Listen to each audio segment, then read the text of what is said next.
హైదరాబాద్ చుట్టుపక్కల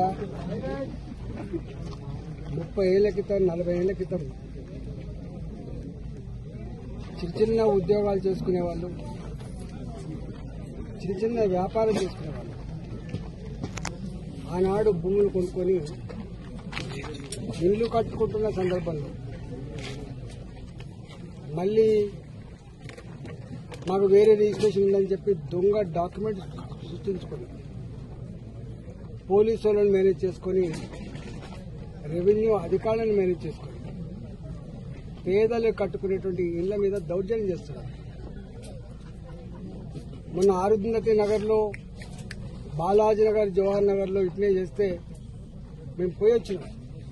పేదల వాళ్ళు 40 గజాలు 60 గజాలలో ఇల్లు కట్టుకునేటువంటి పేదల వాళ్ళు 40,000 50,000 జమ చేసుకొని ఒక రేకుల షెడ్ వేసుకుంటే కూలగొట్టిపోతున్నారు.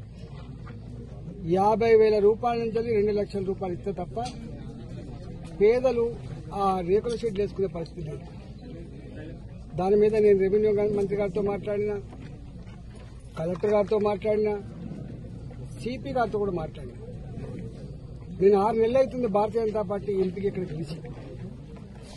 6 నెలల నుంచి ప్రతి నిత్యం కూల్చివేతల బాధలు తప్ప, పేదల కన్నీళ్లు తప్ప, నా ఇండ్లు కూలగొడుతున్నారు, నా జాగలు గుంజుకుంటున్నారు, నేను కాంపౌండ్ వాళ్ళు కడితే కూడా గుండాలు బెదిరిస్తున్నారు, మా కాలనీలలో కిరాయి గుండాలు లిక్కర్ సీసాలు తెచ్చుకొని తాకుండా మా మీద దౌర్జన్యం చేస్తున్నారు.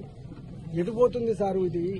ఇంత పెద్ద విశ్వనగరం అని చెప్తా ఉన్నారు, ఇంత గొప్ప పోలీస్ అని చెప్తా ఉన్నారు, పేదల ప్రాణాలకు రక్షణ లేకుండా పోతుందని చెప్పి కన్నీళ్లు పెడతా ఉన్నారు.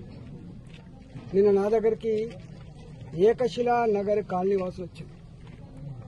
1985, ఇవాళ కాదు నిన్న కాదు, 1985 ఆనాడు ఇక్కడ ఎకరం 10,000 రూపాయలు 5,000 రూపాయలకి ఎకరం ఉండే. ఇక్కడ ఆనాడు రియల్ ఎస్టేట్ వాళ్ళు ప్లాట్ చేస్తే కొనుక్కున్నారు. వాళ్ళు అందరూ కూడా రెవెన్యూ ఉద్యోగులు ఉన్నారు, ఇలా పోలీస్ డిపార్ట్మెంట్ లో పనిచేసే వాళ్ళు ఉన్నారు, రిజిస్ట్రేషన్ ఆఫీసులో పనిచేసే వాళ్ళు ఉన్నారు. ఇలా 32 డిపార్ట్మెంట్లలో పనిచేసేటువంటి ఆనాటి చిన్న ఉద్యోగులు ఇక్కడ జాగాలు కొనుక్కున్నారు.